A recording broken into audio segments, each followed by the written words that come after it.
Hello everyone, welcome to day 17 of plan with me 2025 series. तो आज हम mental health के बारे में ही बात करने वाले हैं और आज हम जिस टॉपिक को कवर करने वाले हैं वो है पीपल अराउंड अस। हमारे आसपास में जो लोग होते हैं ना, जिनसे हम रोज बात करते हैं, जिनसे हमारा रोज इंटरेक्शन होता है, जो हमारे लिए बहुत इंपॉर्टेंट होते हैं, वो लोग हमारे मेंटल हेल्थ का एक बहुत बड़ा हिस्सा होते हैं।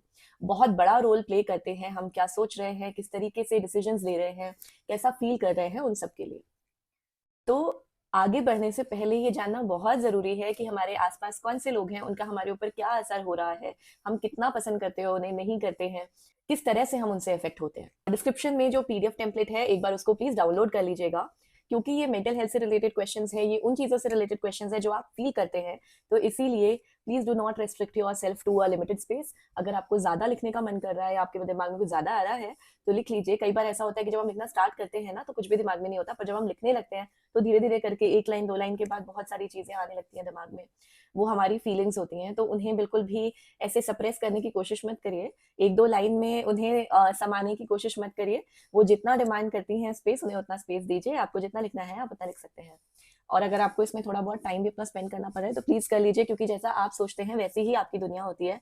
सबसे पहले तो एक लिस्ट बना लीजिए जिसमें हर उस इंसान का नाम लिखिए जिससे आप डेली इंटरेक्ट करते हैं, रेगुलर बेसिस पे इंटरेक्ट करते हैं या ऑलमोस्ट डेली इंटरेक्ट करते हैं।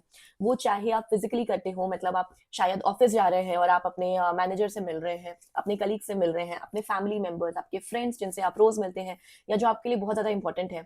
कई बार ऐसा भी होता है कि कुछ लोगों से हम रोज मिल तो नहीं रहे हैं, लेकिन हमारी उनसे रोज या ऑलमोस्ट रोज या रेगुलर बेसिस पे बात होती है। वो क्या सोचते हैं, क्या नहीं सोचते हैं हमारे बारे में, या जिस तरीके से हम सोच रहे हैं उसके ऊपर भी बहुत कुछ डिपेंड करता है। बहुत सारे लोग ऐसे होते हैं जिनसे हम शायद एक सिग्निफिकेंट टाइम तक भी बात नहीं करते हैं, मतलब 10-15 दिन में भी शायद एक बार बात करते हैं, लेकिन फिर भी उनका ओपिनियन बहुत मैटर करता है। तो ऐसे हर इंसान की एक लिस्ट बना लीजिए। ऐसे शायद हार्डली आपके लाइफ में 15 लोग होंगे, उससे ज्यादा तो पॉसिबल ही नहीं है होना। तो वो हर ऐसे इंसान की एक सबसे पहले तो लिस्ट बना लीजिए। उसके बाद आगे मैं जो भी सवाल आपसे पूछने वाली हूँ, हर इंसान के अगेंस्ट, लाइक ये मैंने आपको एक बार रिलेशनशिप वाले वीडियो में भी बताया था कि आप एक्सेल शीट का भी यूज कर सकते हैं इसके लिए, या फिर एक कॉपी पेन का भी यूज कर सकते हैं। आपको एक अगर आप कॉपी पेन का यूज कर रहे हैं तो सिर्फ उस इंसान का नाम एक पेज पे लिखिए और आगे के जितने भी क्वेश्चंस हैं वो क्वेश्चंस आप अपने सामने रखिए और उसके आंसर उस इंसान के साथ नीचे लिखते जाइए। और वो सिर्फ एक पेज पे एक ही इंसान के बारे में लिखिए, अगले पेज पे फ्रेश पेज पे दूसरे इंसान के बारे में। अगर आप एक्सेल शीट का यूज कर रहे हैं तो एक कॉलम में एक लिस्ट बना लीजिए लोगों की, और उसके साथ के जितने भी और कॉलम्स हैं वहां पे हर कॉलम में एक क्वेश्चन लिख दीजिए और नीचे हर इंसान के अगेंस्ट उस क्वेश्चन का आंसर लिख दीजिए। सबसे पहला सवाल ये है कि डू यू लाइक देम? क्या आप उन्हें पसंद करते हैं? अगर करते हैं तो क्यों करते हैं, और अगर नहीं करते हैं तो क्यों नहीं करते? दूसरा सवाल, क्या आप खुद को जब वो इंसान आपके आसपास होता है तो पसंद करते हैं या नहीं? क्या आपको ऐसा फील होता है कि जब आप उस इंसान के साथ होते हैं तो क्या आपको ऐसा फील होता है कि मैं कम हूँ या मैं अच्छी नहीं हूँ या मुझ में ये कमी है, या फिर आपको ऐसा फील होता है अरे वाह मैं तो बहुत अच्छी हूँ, ये इंसान मुझसे बहुत प्यार करता है तो मेरे अंदर कुछ तो बहुत अच्छा होगा। दोनों में से आपको जो भी फील होता है एक बार उसको लिख लीजिए और आपको ऐसा क्यों फील होता है वो भी लिख लीजिएगा। तीसरा सवाल है, can you be your self around them? जैसे आप हैं, जैसे आप नेचुरली हैं, क्या आप उस इंसान के साथ वैसे रह पाते हैं, या आपको खुद को बदल के उस इंसान के साथ रहना पड़ता है, या अपनी कुछ हैबिट्स इस तरीके से चेंज करनी पड़ती है जो एक्चुअली आप हैं नहीं मगर आपको प्रिटेंड करना पड़ता है वैसा। तो उसके साथ ही लिख दीजिएगा कि ऐसा क्यों होता है, क्या वजह है इसकी। अगले दो क्वेश्चन हैं कि आप उनके बारे में क्या चीजें पसंद करते हैं और आप उनके बारे में क्या चीजें पसंद नहीं करते हैं। उसके बाद एक बार खुद से सोचिएगा कि आपके जो डिसीजंस हैं, जो आप लाइफ में रेगुलर बेसिस पे जो डिसीजंस लेते हैं, क्या वो इस बात पे डिपेंड करते हैं कि ये इंसान क्या सोचेगा और ये इंसान का क्या ओपिनियन होगा इस बारे में, या वो आपको किस तरीके से जज करेगा। ऐसा आप सोचते हैं कोई डिसीजन लेने से पहले या नहीं? ये सवाल जो मैं अगला पूछने वाली हूँ ये बहुत इंपॉर्टेंट सवाल है और थोड़ा गंभीर सवाल है, तो थोड़ा वक्त दे करके इसका जवाब लिखिएगा। अगर ये जो इंसान है ये आपको बिना जजमेंट के सुन ले और जो भी आप बोल रहे हैं उसे बिना कोई रिएक्शन दिए, कोई स्ट्रॉन्ग रिएक्शन दिए, या बड़े ही सहजता से उसको एक्सेप्ट कर ले या मान ले या आपकी बात सुन ले, तो क्या ऐसी कोई बात है जो आप इन्हें बताना चाहते हैं या इनसे करना चाहते हैं या इन्हें कहना चाहते हैं? अगर ऐसा कुछ है तो वो बात आप यहाँ पे लिख दीजिए। अगला सवाल भी थोड़ा सीरियस है। हमारे जो रिलेशनशिप्स होते हैं ना वो बहुत तरीके के होते हैं। कई बार और हर रिलेशनशिप ना हमें कुछ देता है या हम उसे कुछ देते हैं। कई बार हम बहुत सारे रिलेशनशिप्स के साथ सिर्फ इसलिए जुड़े होते हैं कि वहां से हमें कुछ मिल रहा है।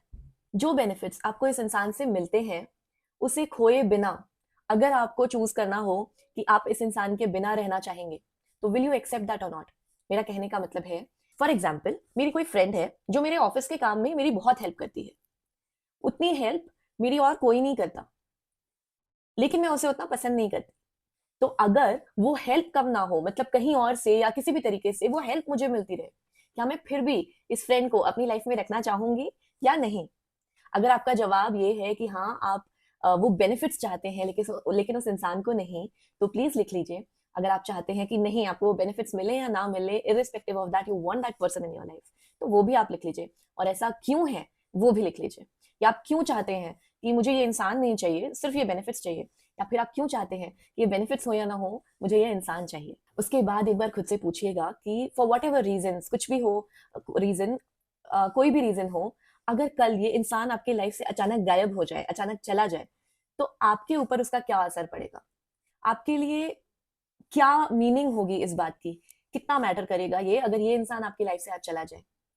तो वो इसे ना थोड़ा डिटेल में अपने आप से ये सवाल करके पूछेगा कि अगर कोई इंसान आपके लाइफ में आज ना रहे, कल ना रहे, तो उसका क्या इफेक्ट होगा आपकी लाइफ पे, हर तरीके से। चाहे वो प्रैक्टिकल बात हो, चाहे वो इमोशनल बात हो, चाहे वो एक सपोर्ट और हार्नेस का काम करते हैं आपके लाइफ में, जो भी बात है, आप प्लीज बहुत ही ऑनेस्टली उस चीज को लिखिएगा। और मैं आपको एक बात यहाँ पे और बता देना चाहती हूँ कि हमारी जो बहुत ही क्लोज नेट रिलेशनशिप्स होते हैं, हमारे पेरेंट्स, हमारे बच्चे, हमारे बहुत इंपॉर्टेंट फ्रेंड्स, हमारे सिबलिंग्स, कई बार, बहुत बार ऐसा होता है कि उनके बारे में जो भी प्रैक्टिकल चीजें हैं या उनसे जो हमें प्रैक्टिकल बेनिफिट्स मिलते हैं ना, हम उनके बारे में कभी बात नहीं करते, या उसके बारे में बात करने से थोड़ा झिझकते हैं खुद से भी, क्योंकि हमें ऐसा फील होता है कि क्या हम इतने मटेरियलिस्टिक है, क्या हम इतने मतलबी हैं। देखिए, हर रिलेशनशिप का एक ट्रांजैक्शन वैल्यू होता है जो आपको देते हैं, चाहे वो रिलेशनशिप कोई भी हो, आपके बच्चे हो, आपके पेरेंट्स हो, वो भी। तो इसमें कोई शर्माने की बात नहीं है। आप भले ही किसी और को मत बताइए, लेकिन खुद को तो बताइए। खुद से झूठ बोल करके हम क्या अचीव कर लेंगे? तो no matter how much I love my parents, no matter how much I love my sibling, no matter how much I love my in-laws, my whoever that person is in my life, लेकिन फिर भी एक value है, एक practical material value है जो वो मेरी लाइफ में प्रोवाइड करते हैं और मैं उनकी लाइफ में, उसको हम नकार नहीं सकते। तो उसको एक्सेप्ट कर लीजिए और उसको सोच समझ करके उसके बारे में एटलीस्ट खुद से बात कर लीजिए, तभी आपको अंडरस्टैंडिंग हो पाएगी उस रिलेशनशिप की, उस पर्सन की, खुद की। तो ये बहुत ज्यादा जरूरी है, बिना हेजिटेट किए प्लीज लिख लीजिए। उसके बाद एक आखिरी सवाल और है, are you honest with this person? क्या आप इस इंसान के साथ ऑनेस्ट हैं? अब ऑनेस्ट होने का मतलब ये नहीं है कि अपनी लाइफ का हर गुड बैड अगली ट्रुथ आपने इस इंसान को बता रखा है या आप बताते हैं। ऑनेस्ट होने का मतलब ये है कि कल को अगर आपको इन्हें बताना पड़े फॉर वट एवर रीजन, तो क्या आप इनको बिना कुछ झूठ बोले, बिना सच को तोड़ मरोड़ किए इन्हें सब कुछ सच सच बता पाएंगे या नहीं? आंखों में आंखें डाल करके, बिना एम्बेरस हुए, बिना गिल्ट के, क्या आप इनसे वो बातें कर पाएंगे या नहीं? उसको बोलते हैं ऑनेस्टी। हाँ, कभी कभी ऑनेस्ट होना डिफिकल्ट भी हो जाता है, कभी हमसे कोई गलती हो जाती है और एम्बेरसमेंट होती है बताने में, लेकिन अगर जरूरी हो बताना, तो क्या आप बता पाएंगे या नहीं? या फिर आप स्टोरी को थोड़ा बहुत टिल्ट और मोल्ड करके अपने फेवर में ला करके आप उन्हें बताएंगे, पार्शियली अपने फेवर में ला करके उन्हें बताएंगे? एक बार ये सवाल खुद से पूछ लीजिएगा और उसे लिख लीजिएगा। तो अब सोचिए, हर एक इंसान के अगेंस्ट इस क्वेश्चन का आंसर लिखिएगा कि बिना उस इंसान को गिव अप किए, बिना उस इंसान को छोड़े या अपनी जिंदगी से निकाले, अगर क्या ऐसा कुछ है जो आप इस रिलेशनशिप के बारे में बदलना चाहते हैं? अगर ऐसा कुछ है तो प्लीज उसे लिख लीजिए। और उसके बाद एक आखिरी सवाल और, कि क्या उन्हें ऐसा कुछ फील होता होगा कि वो इस रिलेशनशिप के बारे में चेंज करना चाहते हैं बिना आपको खोए? मतलब वो आपको चाहते हैं, बस वो ये चाहते हैं कि आपका और उनके साथ जो रिलेशनशिप है उसमें ये एक जो छोटी सी चीज है या बड़ी चीज है वो बदल जाए। ठीक है, इन सारे सवालों के जवाब देने के बाद जब आप इन्हें थोड़ा और गहराई से सोचेंगे, इसे फिर से पढ़ेंगे, तो आपको ये समझ में आएगा कि जिस तरीके से आप अपनी डेली लाइफ जीते हैं, जितने आप डिसीजंस लेते हैं अपने लाइफ में, जो भी आप सोचते हैं, जिस भी तरह से सोचते हैं, वो कितना ज्यादा इफेक्टेड है इन चीजों को लेकर के। इन ये वजहें हैं, ये जो लोग हैं आपकी लाइफ में, इनका कितना बड़ा रोल है आपके डिसीजंस में, आपकी लाइफ में, ये कितना बड़ा कंट्रोल रखते हैं आपकी लाइफ पे। तो दैट्स इट, ये सच है आपका, आपका पर्सपेक्टिव है इन रिलेशनशिप्स के बारे में, इन लोगों के बारे में, और इसमें कोई गलत बात नहीं है। चाहे आपने उसमें जो कुछ भी लिखा है वो सच है, और सच में कुछ भी सही गलत नहीं होता। ठीक है, तो इससे आपको एक पर्सपेक्टिव मिल जाएगा, एक आइडिया मिल जाएगा हर उस इंसान के बारे में जिसके बारे में हमने अभी बात की, और उस रिलेशनशिप के बारे में जो आप इस इंसान के साथ शेयर करते हैं। तो ये था आज का वीडियो। कल हम फिर मिलेंगे मेंटल हेल्थ के ही टॉपिक के बारे में बात करने के लिए और उसी की प्लानिंग करने के लिए। तब तक के लिए बाय बाय।